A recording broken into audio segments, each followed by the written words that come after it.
Rose Pemberton knew three things that morning. First, the roof was leaking.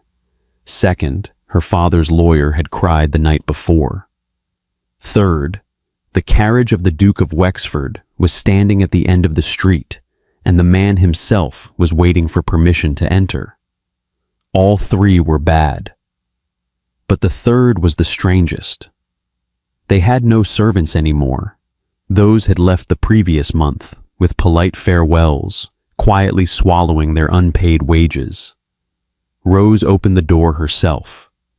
James Ashford, Duke of Wexford, stood at the threshold, tall, in a dark coat, his hat in his hand. His face was not what Rose had expected. It was not arrogant. It was simply tired. A deep, bone-settling exhaustion. He looked. Rose looked back. "Miss Pemberton," he said. "Your Grace," said Rose. She was surprised her voice emerged at all. She let him in.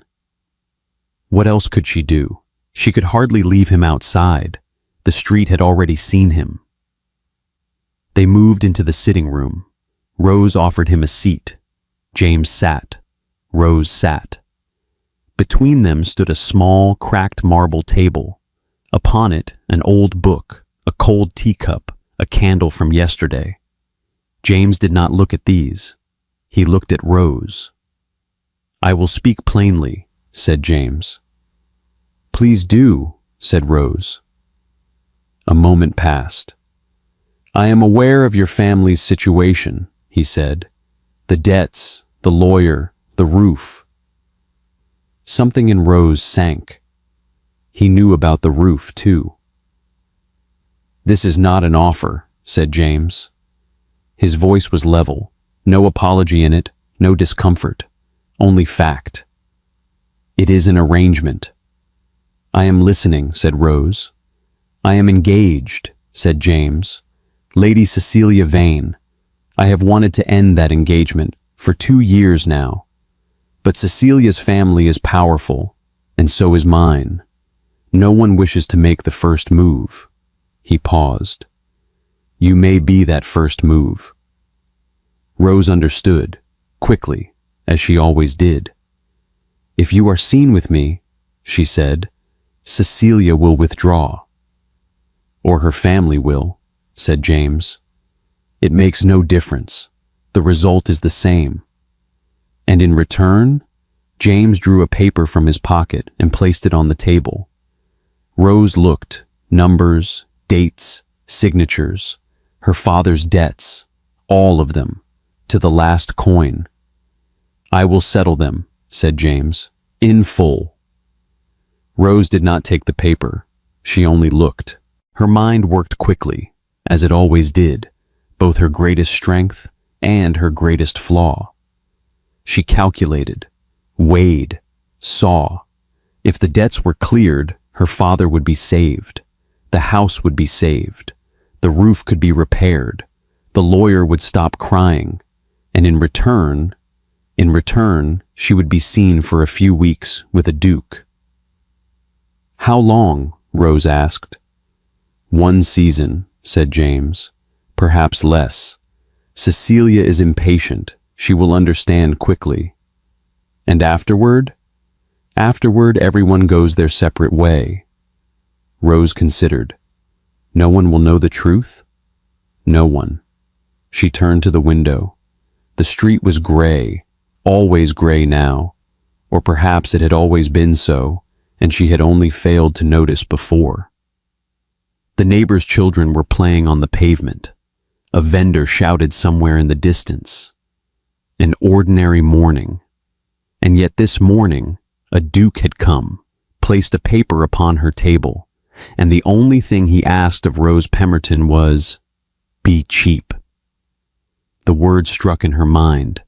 It had not been spoken. James had not said it. But it was there, in the air, on that table, within that paper. "You are cheap. That is why you are suitable." Rose drew a breath. She picked up the paper. "I have one condition," she said. James raised an eyebrow, slightly, but He did. My father must not know, said Rose. He must not know how the debts were settled. You will say an inheritance appeared, a distant relative, something. But he will not know of this arrangement. James studied her for a moment. Why? Rose held the paper. Because, she said, my father is a good man, and good men should not know certain things. Silence. James looked, long, measuring. Rose was not accustomed to being looked at like that. Most men did not see her. James did. It unsettled her. Then James inclined his head. Very well, he said. He stood, took his hat, walked to the door. Rose rose as well. At the door, James turned. Friday, he said. Hyde Park. Afternoon. I will send a carriage. Very well, said Rose. James left. Rose closed the door. She held the paper, tightly, until her fingers whitened. There was only one voice in her mind. Her own, calm, flat, warning itself. This is an arrangement, nothing more. It will be nothing more. Then another voice came, smaller, more foolish, more dangerous. But it had eyes. It had looked, truly looked. Rose shut that voice away. She tried to. But some voices, small, foolish, dangerous voices, grow louder from where they are buried. Friday came. The carriage arrived precisely when it had been said it would. Black, polished, the Wexford crest upon its door. The neighbors watched from their windows. Rose did not see them, but she felt it. She stepped inside. Hyde Park was crowded that afternoon. James was waiting, on horseback. When Rose's carriage approached, he dismounted, helped her down. His hand was cold, even through the glove. Are you ready? He asked. Yes, said Rose. They walked. For the first 10 minutes, James did not speak. Neither did Rose. But the silence was uncomfortable.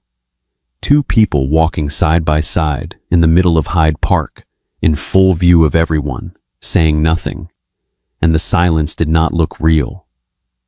Rose noticed it. So did James. Which concert did you attend last week? Said James. Rose blinked. What? If anyone asks, said James, we must appear to have attended a concert together. Details matter. Rose understood. It was a performance, nothing more. I like Bach, she said. There was a fine concert at St. James last month. It was excellent, said James. He had never attended, but that hardly mattered. Then someone did come. Lady Morton, elderly, curious, the quickest tongue in London. Two women accompanied her. Wexford, she said. She stopped. Her eyes fell on Rose, up and down, then down and up. James stopped. Rose stopped. Lady Morton, said James, his voice even. And who is this? Said Lady Morton. She asked politely, but the politeness was hollow. Miss Rose Pemberton, said James, daughter of Lord Pemberton. Lady Morton's brows lifted. Pemberton? She thought. Remembered. Ah, yes. Ah, yes, said a great deal. Poor but noble, invisible yet known. Accounts that existed but could not be settled. Rose smiled. Lady Morton smiled. Both knew the emptiness of that smile. James intervened. A small remark, the sort that disperses tension. Lady Morton moved on. The women with her followed. Rose exhaled. Well done, said James. What did I do?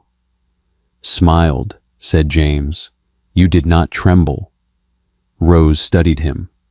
Why should I tremble? She said. James looked at her. Something passed through his eyes.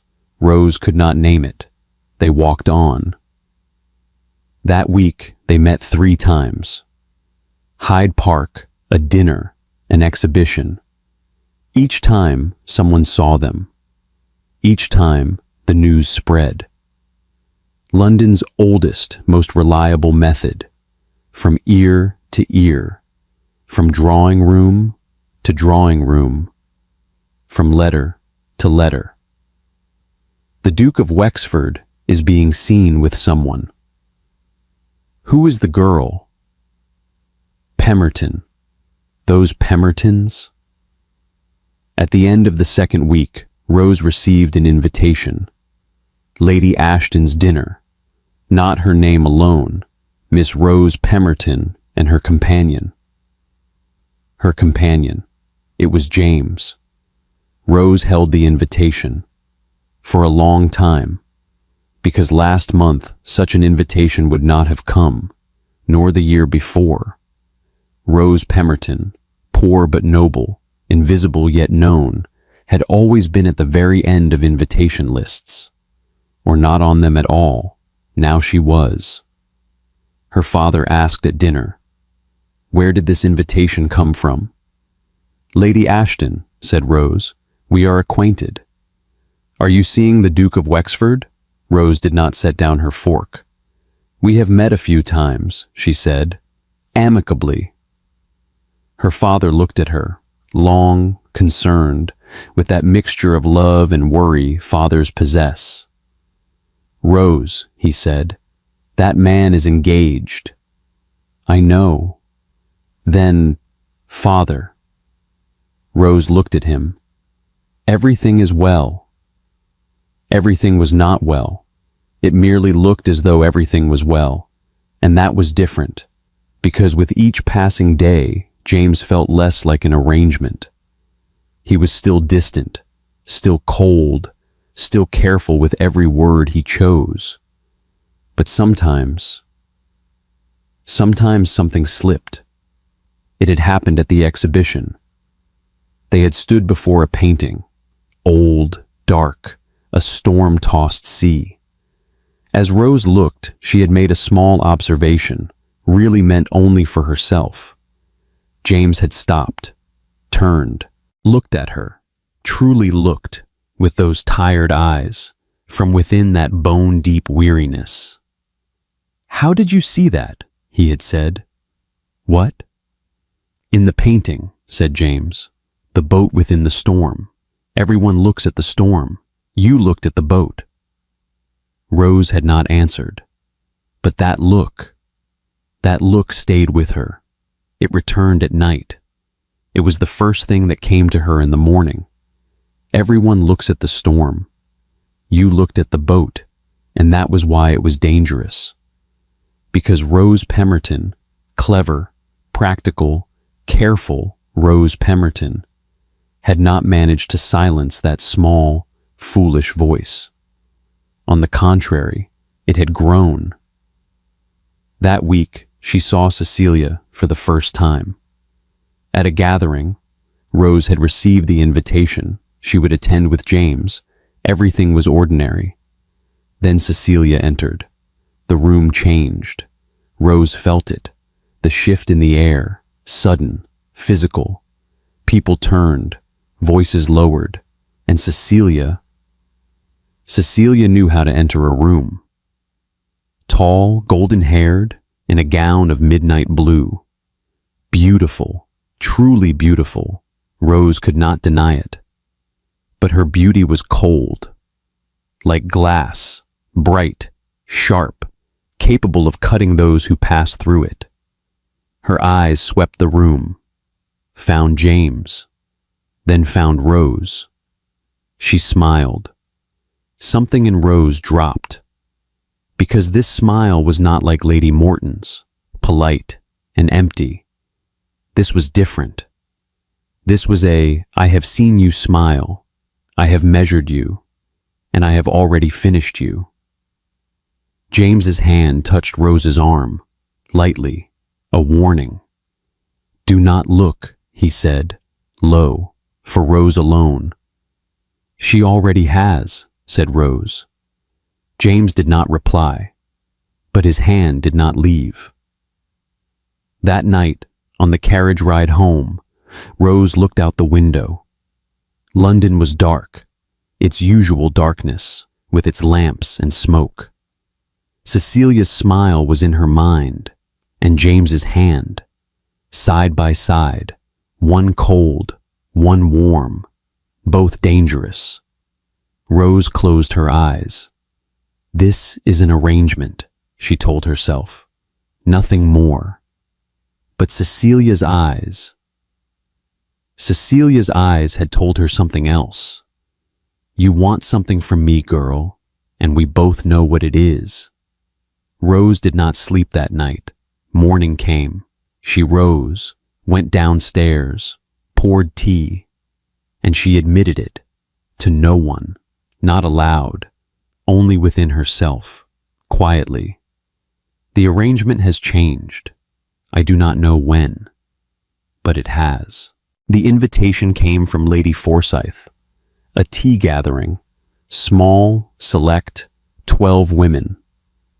Rose's name stood second on the list. A month ago, it would not have been there. That had changed now. James had not sent the invitation. Rose had asked. He did not know. Which meant London was now inviting Rose of its own accord. That was a good thing, or so she thought. When she entered the drawing room, Cecilia was in the corner, pink this time. Not the blue ice of the previous evening. Today she was warm, soft, almost innocent. In that moment, Rose understood that Cecilia knew how to inhabit any color. Her eyes found Rose. They lit. "You came," those eyes said. "I have been waiting for you." Rose took her tea.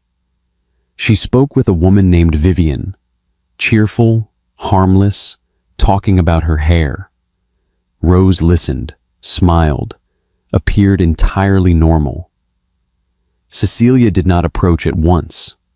She waited, with patience, with skill. She waited for the other women to disperse. She waited for Rose to be alone. Then she came. "Miss Pemberton." Her voice was sweet, truly sweet, and that was the worst part. Rose turned. "Lady Cecilia," a curtsy, returned, polite. Cecilia sat beside her, uninvited, effortlessly, as though she had always been meant to sit there. "I wished to see you," said Cecilia, "for quite some time." "Did you?" said Rose. "Of course." She lifted her tea. "I was curious about the woman James has been seeing." Rose stilled. Something tightened inside her, but nothing showed. She managed that. "Has he spoken of me?" Cecilia laughed, light, brief. "Not at all," she said. "James never speaks, but his silence says something, does it not?" Rose did not reply. Cecilia continued, her voice still soft, still gentle, every word wrapped in silk. "I know your family," she said. "The Pembertons are an old house. You have had difficult years. Everyone knows. No one says." She inclined her head. "I respect that, truly." Rose waited, because it was not finished. "I find you quite charming," said Cecilia. Her tone did not change. Her eyes did not change. Her smile did not change. But something came, after the sentence, beneath the sweetness, beneath the silk. "I do hope this little game does not prove expensive for you." Silence. Teaspoons clinked somewhere in the distance. Someone laughed in another corner. London went on. In that moment, Rose felt many things. First, cold, sudden, physical, running down from her neck, then heat, rising to her face, betraying her, then both at once, colliding. Cecilia's eyes were on her, waiting, precisely for this, for the flush, the tremor, the tears, waiting to see, to know, to be certain. Breakable. Rose set down her teacup.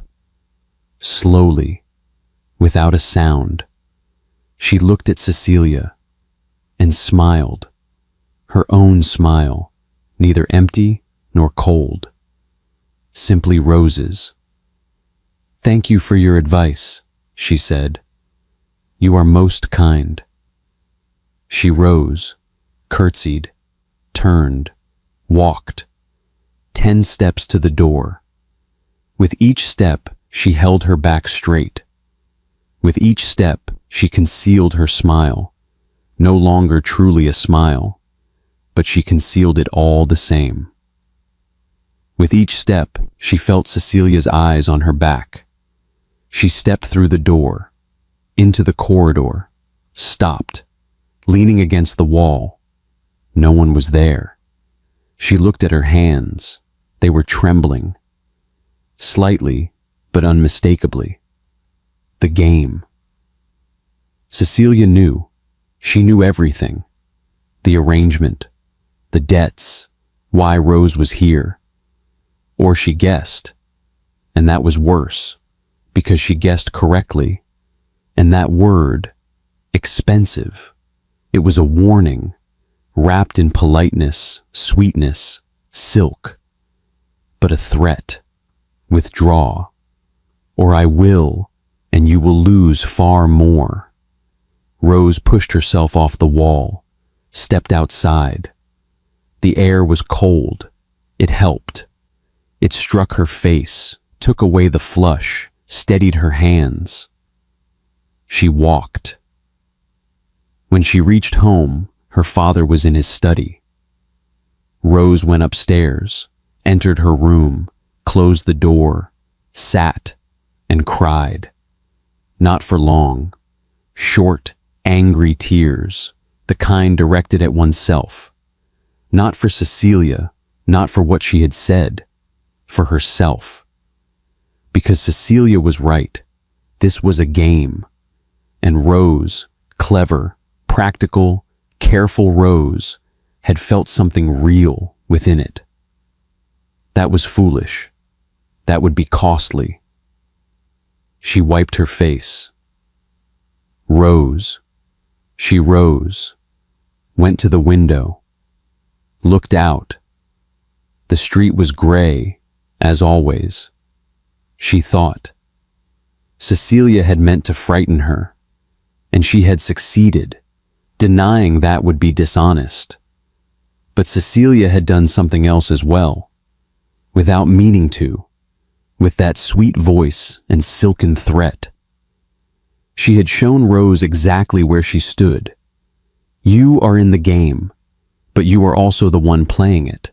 Then you choose how to play. The next morning, a note arrived from James. Friday evening, Lady Ashton's dinner. I will collect you. J.A. Rose read the note, set it down, wrote her reply. I shall be ready. Nothing more, because Rose Pemberton would not withdraw, not from Cecilia, not from herself, and not from that look in James Ashford's eyes, not from that look at all. Friday evening, the dinner was good, the food was good, the house elegant, the company polite. Rose laughed at the proper moments, spoke the proper amount, gave nothing too much to anyone. James was beside her, as always, distant, as always, careful. But Rose now read that distance differently. James was protecting something. She did not yet know whether it was himself, Rose, or both. The dinner ended. When they stepped outside, the rain had begun. Sudden, hard, one of London's unforgiving rains. The carriage was waiting, but in the dash toward it, both were soaked. Rose's shoulders damp, James's hat darkened. They climbed inside. The carriage moved. 10 minutes later, it stopped. The driver stepped down, came to the door. "Sir," he said, "an accident at the bridge. The road is blocked." James looked out. Darkness, rain, nothing visible. "How long?" "Unknown, sir. An hour, perhaps more." James turned, looked at Rose. Rose looked back. They both knew, at this hour, in this rain, waiting in an open carriage for an hour was impossible. "There is an inn nearby," said the driver. "The Crown, a good one." The Crown was small, stone walls, low ceilings, a fire burning in the hearth, small and warm. A few tables, a few patrons, an old man dozing in the back corner. James entered. Rose followed. They were both wet, water dripping from Rose's hair, James's coat darkened by the rain. They sat at a corner table. Wine came. James had ordered it. Rose did not object. The warmth of the fire arrived slowly, first to the hands, then to the face. They were silent. But this silence was different. Not the calculated silence of Hyde Park. Not the careful silence of Lady Ashton's dinner. This silence was simply two people in a small inn with rain outside. No one who knew them. "Cecilia found you," said James. It was not a question. Rose was surprised. She did not show it, but she was. "How did you know?" "Your face," said James. "You were different after Lady Forsyth's invitation." Rose looked at her wine. "She was at the tea," she said. "We spoke." "What did she say?" Rose hesitated, just a moment. Then she spoke, because she was tired, because the inn was warm, and the rain was outside. And tonight she wanted something to be real. "She called it a game," said Rose. "She said it would prove expensive for me." James's face did not change, but his hand, resting on the table, closed slightly. Not into a fist, just closed. "I am sorry," he said. Rose looked at him. "For what?" "For placing you in this position. I accepted the arrangement." "Yes." He looked at her. "But Cecilia, I created her." Silence. The fire cracked. The rain did not relent. Rose had not expected that sentence. I created Cecilia. No explanation, no defense, simply stated. "How?" she asked. James lifted his wine. Did not drink, held it. "2 years ago," he said, "my family deemed Cecilia suitable. I did not object." He paused. "I never learned how to object." Rose waited. James continued, his voice low, directed not to the room, but to the table. "Cecilia is intelligent," he said. "That must be said. She is intelligent, and she knows what she wants, but what she wants." He stopped. "What she wants is not me. It is the Wexford title, the Wexford house, the Wexford lands, the Wexford name. And you?" James looked at her. "I am merely the instrument." Rose heard that and recognized something within it, the same thing, in different words. James was an instrument for Cecilia. Rose was an instrument for James. But here, in this small inn, beneath the rain, They were simply people. "What have you ever wanted?" Rose asked. James was taken aback. It showed, and that was rare. When something showed on James's face, it was real. "What do you mean?" "Your family wanted Cecilia," said Rose. "Cecilia wanted the title. And you, what did you want?" James did not answer for a long time. He looked at the fire, at his wine, then at Rose. "I do not know," he said. It was honest. So honest it made something inside Rose falter. "I did not know either," said Rose. She spoke for herself, not for him. "For a long time. Then I realized I had given up wanting. Wanting is expensive, and we had already spent everything." James looked at her and smiled. A real smile. Small. The first of its kind. Rose stilled, because that smile was not tired. That bone-deep exhaustion was gone from his face in that moment. It simply was. It existed. It was real. "At the exhibition," said James, "you saw the boat." "You remembered," said Rose.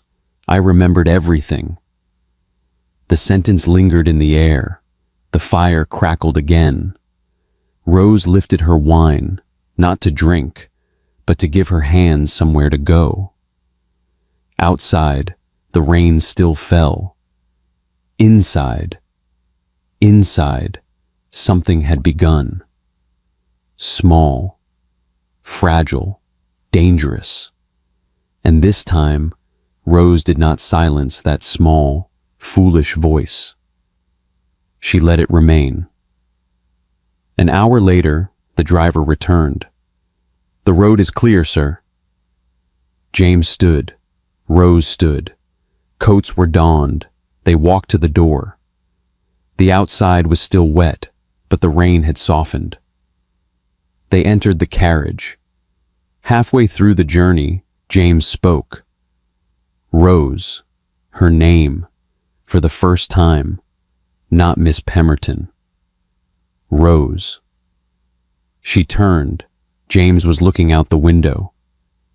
"Cecilia will do something else," he said. "I wanted you to know." "What will she do?" "I do not know," said James. "But it is not finished. Cecilia never leaves anything unfinished." Rose absorbed this.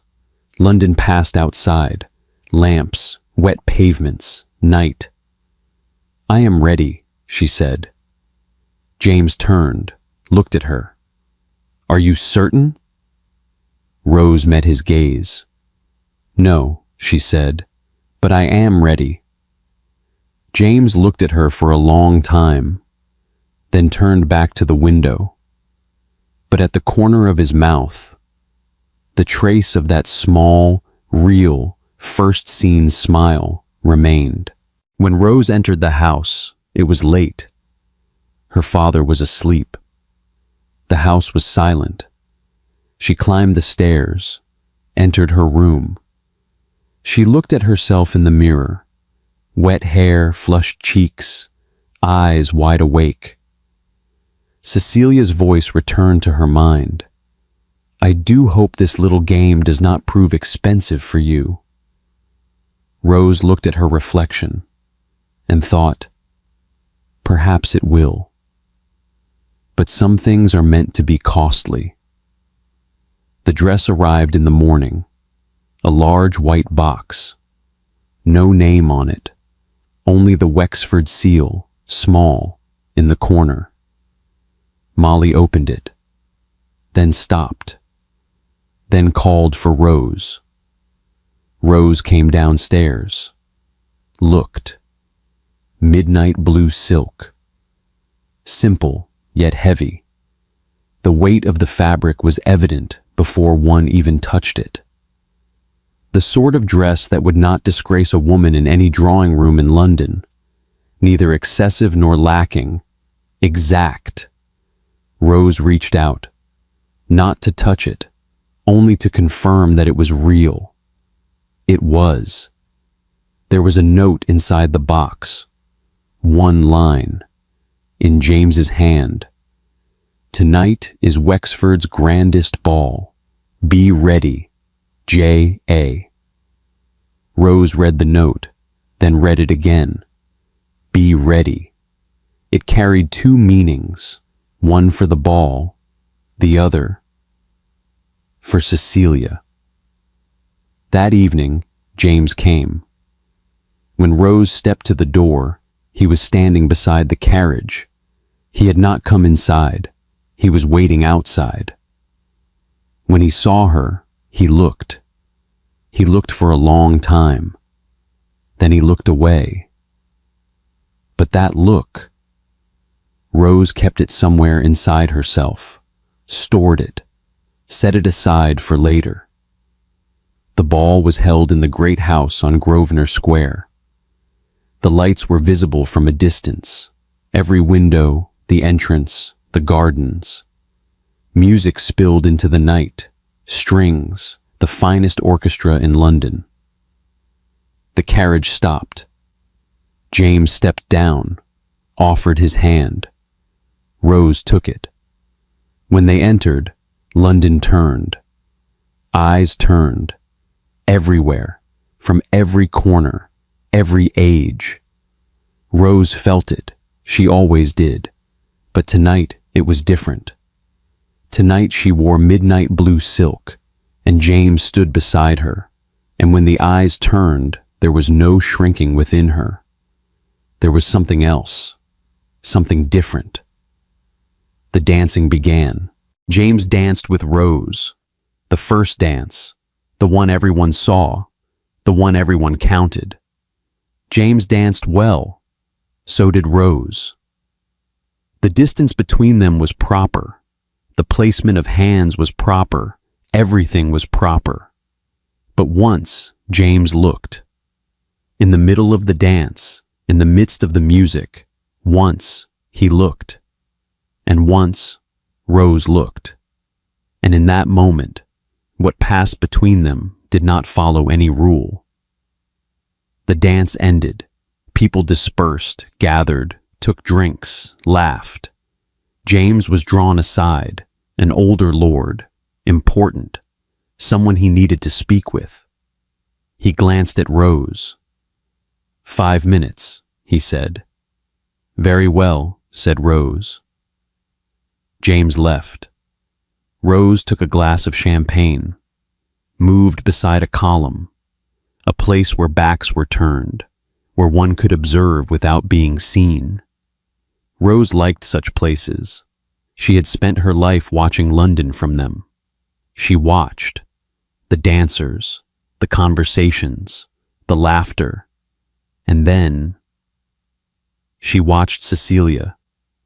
At the center of the room, this time in red, golden hair, a red gown, a smile that seemed to gather the light of the room into itself. Her eyes found Rose, and this time the smile changed. It had found its purpose. Cecilia walked directly, not politely, directly. 2 women followed her, whether knowingly or not, Rose could not tell. She stopped, in front of Rose. Miss Pemberton, her voice was sweet, always sweet. How lovely you look this evening. Lady Cecilia, said Rose. That dress. Cecilia inclined her head, looked. It seems familiar. From Wexford's tailor, perhaps? That corner of the room fell silent. A small silence. 5, 6 people. But enough. Rose did not answer. Cecilia continued. James has always been generous, she said, still sweet. Particularly, she paused, smiled. Particularly with certain kinds of women. One of the women beside her coughed. The other looked away, embarrassed or amused, somewhere in between. Something in Rose sank. The cold came, down her spine, sudden as always. But this time, something else came with it. Anger, clean, burning, unwilling to be swallowed. "Certain kinds," said Cecilia, lowering her voice just enough, though those nearby still heard. "That is, how shall I put it?" She turned her glass. "Cheap." The word hung in the air. The music continued. Someone laughed in the distance. The lights burned bright, but in that corner, 5 or 6 people had heard, and in London, 5 or 6 people were enough for a week. The champagne in Rose's hand grew cold, or perhaps her hands did, both at once. Cecilia waited, calm, smiling, waiting for the answer, waiting for the tremor, the tears, the break in the voice. And then Rose heard a voice behind her. James. She did not know when he had come, how he had come, but he was there, behind her, one step back. He had heard. All eyes turned to him, Cecilia, the women beside her. Cecilia's smile did not change. "James," she said, "just in time." Rose looked at him. A moment passed, short, silent, full. And James looked at Rose, at Cecilia, at those around them. He said nothing. Rose felt it, sharp, physical, in the center of her chest. He said nothing. He stood, looked, and remained silent. Cecilia laughed, brief, triumphant, the laughter of someone who had received exactly what she expected. "A lovely ball," she said. "Good evening to you both." She turned, walked away. The women followed. They remained, James and Rose, 2 steps between them, a silence. Something broken. Rose set down her champagne glass. On the table, the sound sharp. She did not look at James. "Good evening," she said. She walked. This time, it was not 10 steps to the door, far more. The grand hall, the crowd, the music, the lights. Everything was misplaced tonight. Everything too much. Rose walked. She held her back straight. Her eyes filled. She held them, tried to hold them, held them all the way to the door. She stepped outside. The cold air struck her face. She stood at the top of the steps, high stone steps, against the night lights of London, and then her eyes overflowed. She did not sob. They filled, spilled, traced her cheek. 2 drops, perhaps 3. Then it was over, because the anger returned, not for Cecilia, for James. He had heard. He had been there, and he had said nothing. A carriage was called. She entered. She went home. She entered her room, closed the door, removed the dress, sat on the bed. The midnight blue silk lay on the floor, still beautiful, still heavy, still marked by the Wexford seal. Rose looked at it for a long time. Then she turned, went to the desk, took a pen, wrote 1 line in a single breath. "The arrangement is over. R.P." She sealed the envelope, left it on the table, lay down, closed her eyes, and thought. One final thought before sleep. He had smiled that night at the inn. He had truly smiled. But smiling is not enough. When James received the note, it was midday. It had been sent early, left on the table before Rose slept, delivered by Molly first thing in the morning. James was in his office, papers before him, reading none of them. He opened the note. Read it. One line. The arrangement is over. R.P. He set it down, on the table, stood, walked to the window, looked out at London, the same gray, the same noise. Something was inside him, something unfamiliar. He had lost things before, money, cases, land. He knew those losses. They were heavy, but familiar. This was different. This was emptiness. He ordered the carriage. The Pemberton house was quiet that afternoon. James knocked. Molly opened, saw him, tensed. "I wish to see Miss Pemberton," said James. Molly trembled, not from fear, but from resolve. This surprised James, the resolve of a young servant. "One moment, sir." She closed the door. James waited. The door remained shut. The street was windy. He held his hat. Muted voices came from within, then silence. Then the door opened. Lord Pemberton stood there, old, tired, with kind eyes.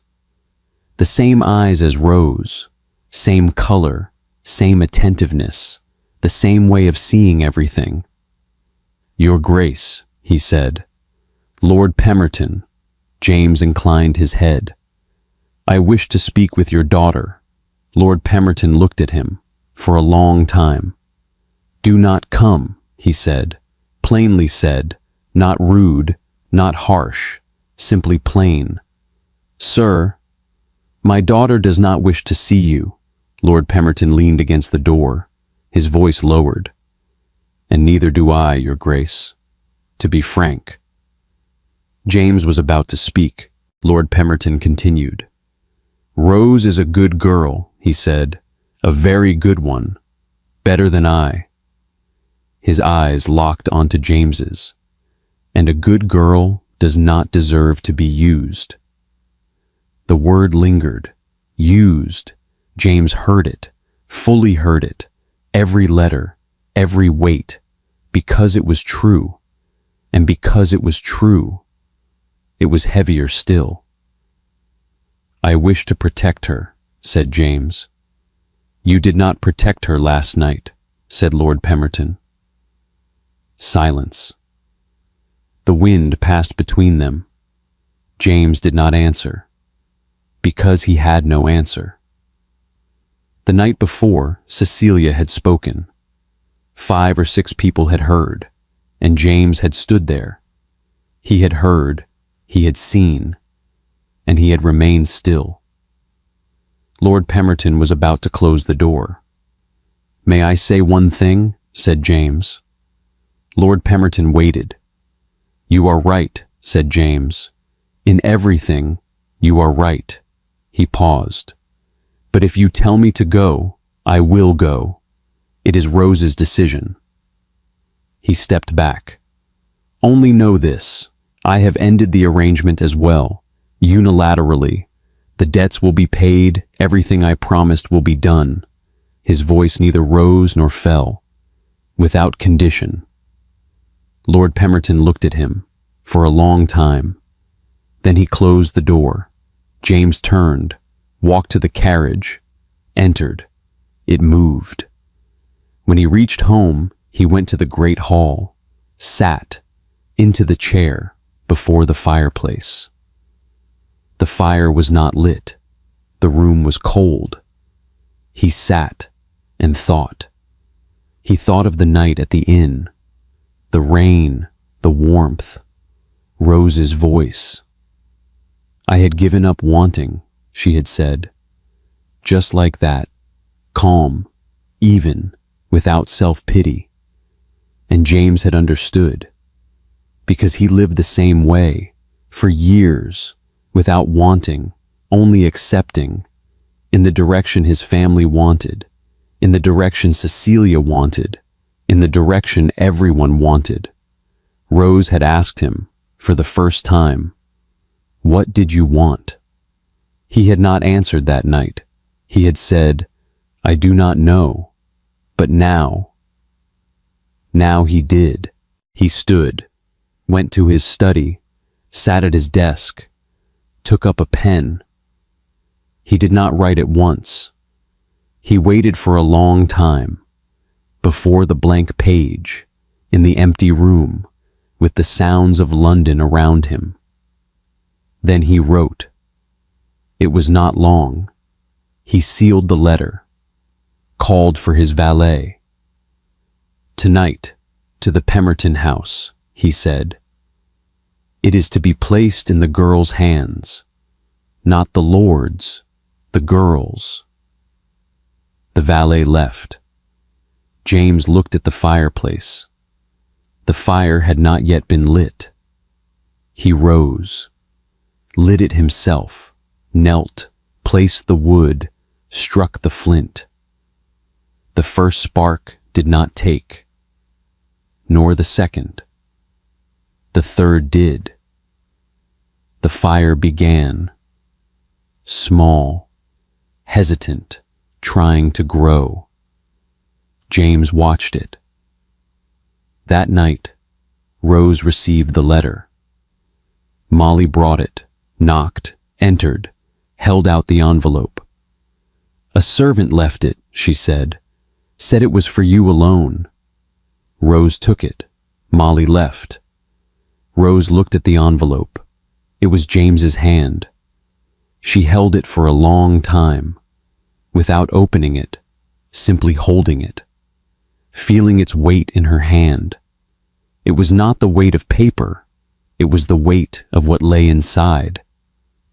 She set it on the table, lay down, closed her eyes, opened them, looked at the ceiling. No cracks here, smooth, white. Turned, looked at the table. The envelope was still there. She rose, took it, opened it. Rose. "Last night, I stood still. I should not have. I did not search for the proper words to say this. There are no proper words, I know, but it had to be said. You ended the arrangement. You are right. But the debts will remain settled. That was my promise before the arrangement, and it remains my promise after. I ask for nothing in return. Only this. When you asked me that night at the inn, when you asked what it was I wanted, I did not know the answer. Now I do. James." Rose lowered the letter, went to the window. London was night, dark, lit by lamps, filled with distant sound. There was much within her. The anger was still there, the anger from the previous night, from the moment James had remained silent. It had not faded. It would not fade with a single letter. But something else was there as well. That small, foolish, dangerous voice. Still there, unquieted. Rose folded the letter and put it away, into a drawer, beneath other papers. Closed it, lay down. Before sleep, she thought only one thing. Last night, he stood still. But he came. And a man who comes back can return again. The question is, will I open the door? She did not know. Not yet. James sent word to Cecilia that morning. Short, formal. "We must meet today. I will call for you." Cecilia accepted. She always did. There was always space in her calendar for James. That was part of her strategy. James knew this. It no longer mattered. In the carriage, Cecilia was cheerful. Her hat was pink, her gloves beige, her smile prepared. She spoke of an invitation, a piece of gossip, someone's new house. James listened. He did not answer. Cecilia noticed, but continued. They descended in the park, walked, along the same path, beneath the same trees, trees that had seen every season of London. James stopped. Cecilia stopped. "It must end," said James. He said it plainly, no preface, no softening. Cecilia turned, looked. "What?" "The engagement," said James. "It must end." Silence. The wind passed. Leaves stirred. Cecilia's face did not change, but her eyes did. Those glass eyes, sharp, gleaming, narrowed. "Because of the Pemberton girl," she said. "No," said James. Cecilia waited. "Because of you," said James. "Because of me, because of both of us." He paused. "We have known this for 2 years. No one simply said it." "I did not say it," said Cecilia. Her voice hardened, the sweetness gone, whatever remained revealed itself. "And neither did you." "I know." "Then why now?" "Well, because," said James, "last night I failed to stand beside a woman when I should have." Cecilia laughed, short, sharp. "For her?" she said. "That—" "Cecilia," James's voice cut through. It was not loud, but it was absolute. And Cecilia, very few in her life had ever spoken to her in that tone. She recognized it. She fell silent. "What you did last night," said James, "was unacceptable." Cecilia lifted her chin. "I spoke the truth." "No," said James, "you wielded power against a woman in front of others for the sole purpose of intimidation." He paused. "She did not deserve that." "Deserve?" Cecilia laughed again, this time bitter, carrying her own hurt. "James, that woman was a figure in your game.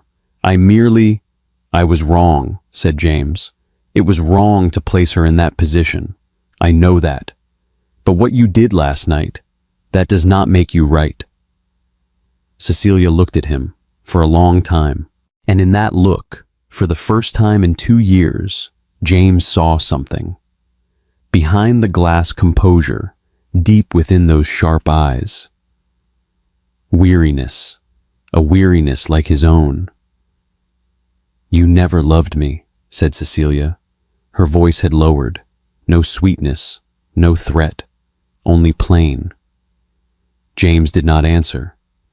"You never did," she said. "And she paused, looked out at London. "I knew, I always knew." Silence, long, heavy, containing 2 years within it.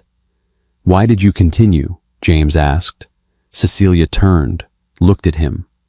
"Because the Wexford title," she said, "was what my father wanted." She gave a tired shrug. "And she paused. "I had given up wanting." James stilled. That sentence.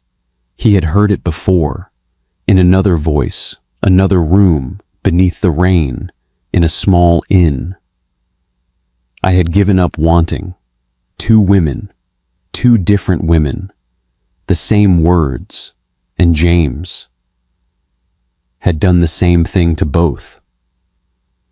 "I am sorry," said James. Cecilia was surprised. She showed it. "What?" "I am sorry," he repeated. "I placed you in this position as well. I should have objected 2 years ago, at the beginning. I did not." Cecilia looked at him for a long time, then turned away, looked at London, distant, gray, its usual noise. "Our lawyers will speak," she said. Her voice was even. "It will be formal." "Very well," said James. "The family, I will speak to them." Cecilia inclined her head. She walked, went to the carriage. James watched. Before she entered, she turned. Once, a final look. It was not a threat. It was weariness, and James recognized it. because he saw it in his own reflection each morning. Cecilia left. James remained in the park. There were trees, wind, London murmuring in the distance.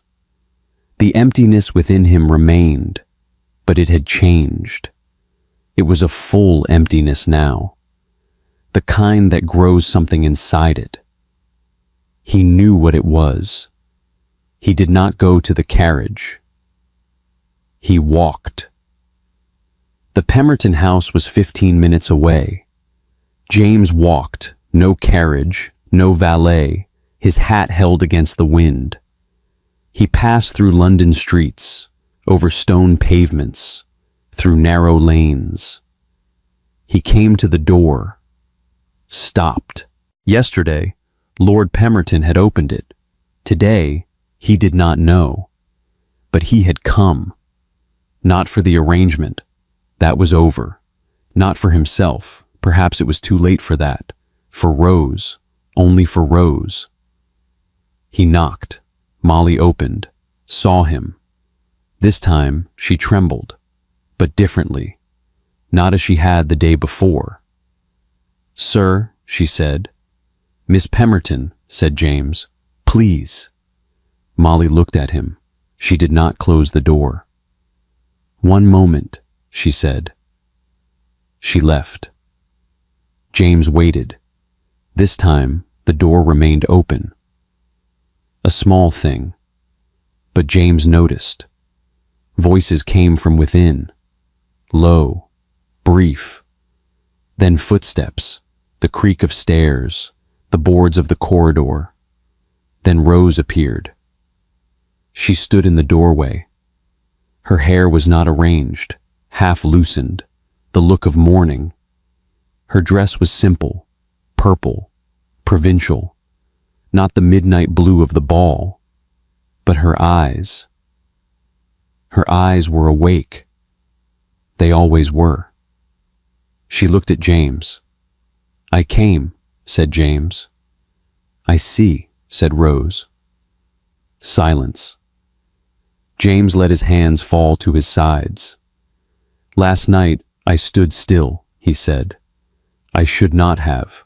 I know an apology is insufficient. I know that. But," he paused, "I could not come." Rose looked at him, did not reply. "I spoke with Cecilia this morning," said James. "It is over. It will be formal. The lawyers will speak, but it is over." "For me?" James considered. There was an easy answer. Yes, for you. Perhaps Rose wanted that, or perhaps she did not. He did not know. He chose honesty. "First for myself," he said, "for what I failed to do for 2 years. Then for you, for failing to stand beside you last night." He paused. "They are separate. Both are true." Rose looked at him for a long time. At James, the man standing at the door, without carriage, holding his hat against the wind, not the Duke of Wexford, James. "Come in," said Rose. They moved into the sitting room. Rose sat. James sat. Between them, the small cracked marble table, just as it had been the first day, the first meeting. But everything was different. "I read your letter," said Rose. "I know." I did not reply. "I know." Rose folded her hands in her lap. "You said you know what you want," she said. "In the letter." "Yes." "You did not say it." James looked at her. "I did not wish to," he said. "To say it," he paused, "might have influenced your decision, and that decision must be yours." Rose looked at him for a long time. The anger was still there, the anger from the night before. It had not passed, but something else was there as well. The night at the inn, the smile, the boat. Everyone looks at the storm. You looked at the boat. "Why did you hesitate last night?" Rose asked. James looked at her. "Because I was afraid," he said. Rose had not expected that answer. Afraid of what? James considered. Because if I had intervened, if I had tried to protect you, you might have believed it to be part of the arrangement continuing. His voice lowered. For me, the arrangement had already ended, but you did not know that. And to be misunderstood, he paused. To be misunderstood might have been worse than remaining silent. Rose absorbed this, slowly, heavily. Was it wrong? Yes. Was it real? Yes. Could both be true at once? You still should not have remained silent, said Rose. I know, said James. If it happened again, it will not, said James. I give you my word. Silence. The hearth was unlit. The room was cold. May had not yet arrived. Rose rose, went to the fireplace, knelt, placed the wood, struck the flint. James watched. The first spark did not catch, nor the second. On the third, it took. Rose rose, turned, looked at James, where he sat with that tired, changing, not yet fully transformed face. I will ask you something, said Rose. Ask. If there had been no arrangement, no debt, no Cecilia, no calculations at all, she paused. Would you still have knocked on my door? James stood, came to the table, looked at her, and that small, real smile, the one from the night at the inn, returned, this time fully, this time unhidden. I would have knocked from the very first day, he said. Rose looked at him for a long time. The fire burned behind her, small, hesitant, trying to grow. Come tomorrow, said Rose. James waited. You will find the door open. James inclined his head, turned, walked to the door. At the threshold, he paused, not turning back, only pausing. Rose. Yes? Thank you. For what? A moment passed. For opening the door, said James. This door, and for asking that question on the night at the inn. He left. The door closed. Rose remained by the hearth. The fire had grown, no longer hesitant, now real, warming the room. She extended her hands, warmed them. Her father entered, stopped, looked at Rose, looked at the fire. Was it him? Yes. He waited. And? Rose looked at the fire, thought. She thought of the night at the inn, the letter, today. She thought of last night's anger. It was still there, smaller now, but present. Perhaps it would always remain, as a small trace. Perhaps that was good. Some traces reminded. He is coming tomorrow, said Rose. Her father looked at her, then sat into the chair opposite the fire. He said nothing, but his face spoke. James came the next morning. It was past 10. The carriage was there this time, but no servant stepped down. James opened the door himself, walked forward, knocked. Rose opened. They looked at one another. It was not long, no more than a breath. I came, said James. I see, said Rose. But this time she smiled. Small, not tired. Real. James smiled as well. She let him in. That day they spoke. truly spoke. No arrangement, no calculations, no Cecilia. Just two people before the hearth of a small sitting room, with cooling tea between them. James spoke of his family, of Wexford, of the weight he had carried since childhood. Rose listened. Rose spoke of her father, of the debts, of the day she had given up wanting. James listened. Neither pitied the other. They simply listened. That was better than pity. In the afternoon, her father entered. James stood. Lord Pemberton paused, looked at them both, at James, at Rose, at the air between them. Then he sat. "Is there tea?" he asked. The three of them sat together. Her father asked, directly, kindly, but clearly, "What are your intentions, Your Grace?" James looked at him. "I wish to ask for your daughter," he said, truly, without arrangement, without calculation, simply. Lord Pemberton turned, looked at Rose. Rose looked at the fire, then back at her father. She inclined her head, a small, quiet assent. Lord Pemberton rose, looked at James, long, measuring. "Last night, after the ball," he said, "my daughter wept." James did not answer. "I wished you to know that," said Lord Pemberton. "Only that you should know." He paused. "You are welcome," he said. The engagement was quiet. No invitations, no ball, no London. Only a small dinner.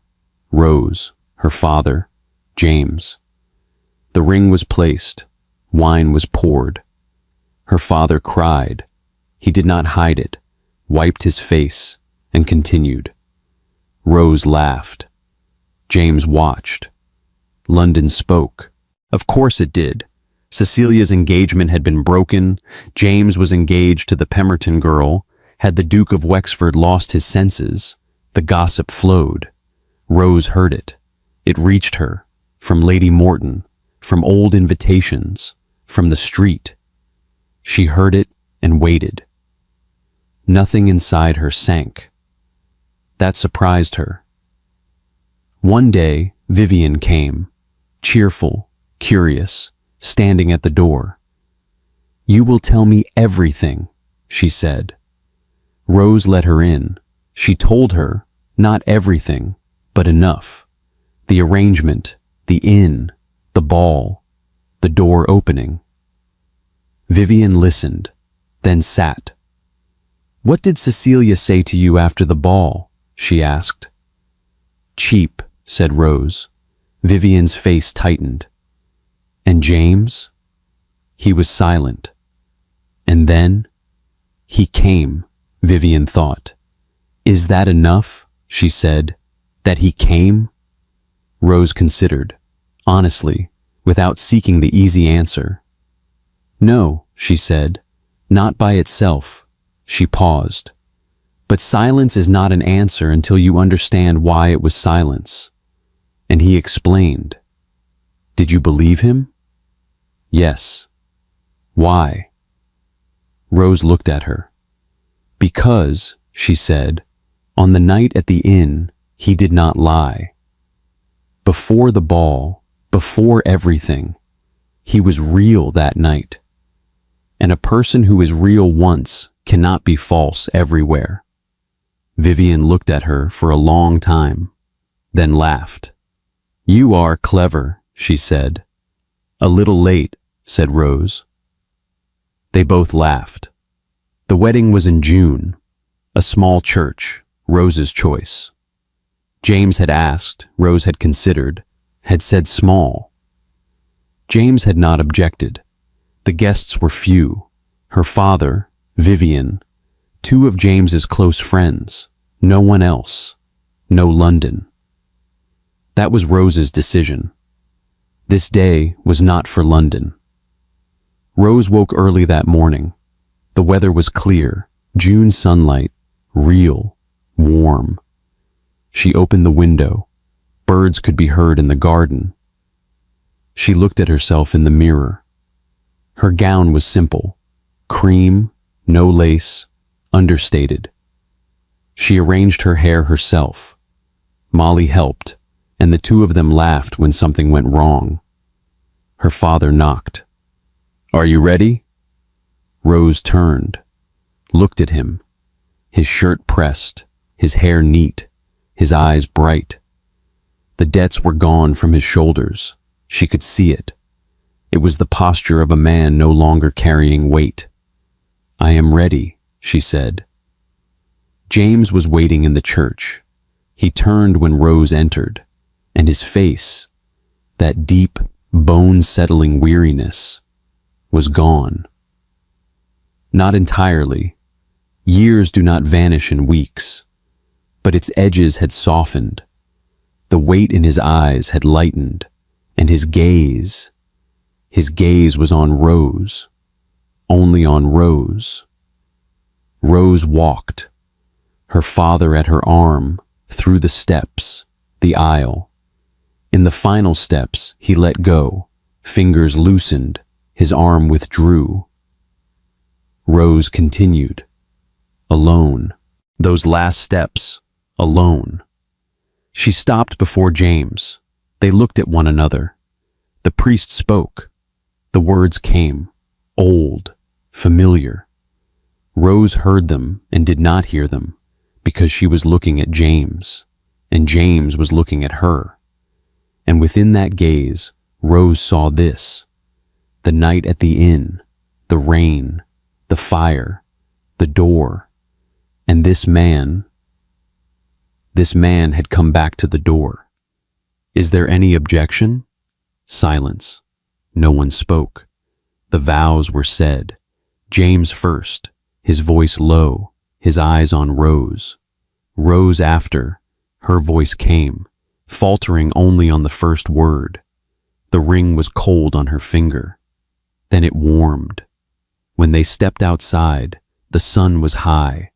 June warmth, real, generous, rare in London. Rose paused, felt the sun on her face, her shoulders. James stood beside her. "Are you well?" he asked. Rose thought. She thought of the ball, the word, cheap. That moment, that cold, that anger. It had not entirely passed. A trace remained. It might always remain. But carrying a trace was different from carrying the moment itself. "I am well," said Rose, then corrected herself. "I am better," she said, "and each day will be better still." James looked at her. "That is enough," he said. Her father came to them. His eyes were red. He had wept, she knew it. He had tried to hide it, but it showed. He extended his hand to James. They shook hands. Lord Pemberton looked into James's eyes, long, measuring, with a father's gaze. Then he inclined his head. Slightly, but truly, James inclined his in return. Vivian ran to them, embraced Rose, tight, real. "Are you happy?" she whispered. "Yes," said Rose. "Truly?" Rose laughed. "Truly." The carriage arrived. James held the door. Before stepping in, Rose paused, turned, to the church, to her father, to Vivian, to the June sun. She looked at them all, took them in. Then she entered. James sat beside her. The door closed. The carriage moved. London passed outside the window. Crowded, noisy, indifferent, as always. But Rose looked at it differently now. In that city, there had been a ball, and at that ball, a word had been spoken. It had hurt. It had left a mark. But in that city, there had also been an inn, and rain, and a fire, and a door. A door. "Where are we going?" Rose asked. "Wexford," said James. "The country house." "Is it large?" "Large," said James. "Too large. Too large for one." Rose looked out the window. "Is there a piano?"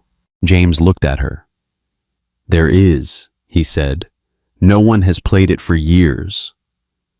Rose smiled, turned back to the window. London was receding, slowly, street by street, building by building. The countryside began. Green, open, the fields of June. And Rose Pemberton. Poor but noble, unseen yet seeing everything. Called cheap, and yet the one who opened the door of her own will, sitting in that carriage on that June morning, felt this. This story had begun with an arrangement. It ended with a choice. And the choice had always been hers. Thank you for staying with the story through to its very end. Be sure to share in the comments which city you're listening from. We truly enjoy seeing where our audience is across the world. If you enjoyed the story, we would sincerely appreciate it if you subscribe to the channel. Your support allows us to continue creating and sharing more stories like this.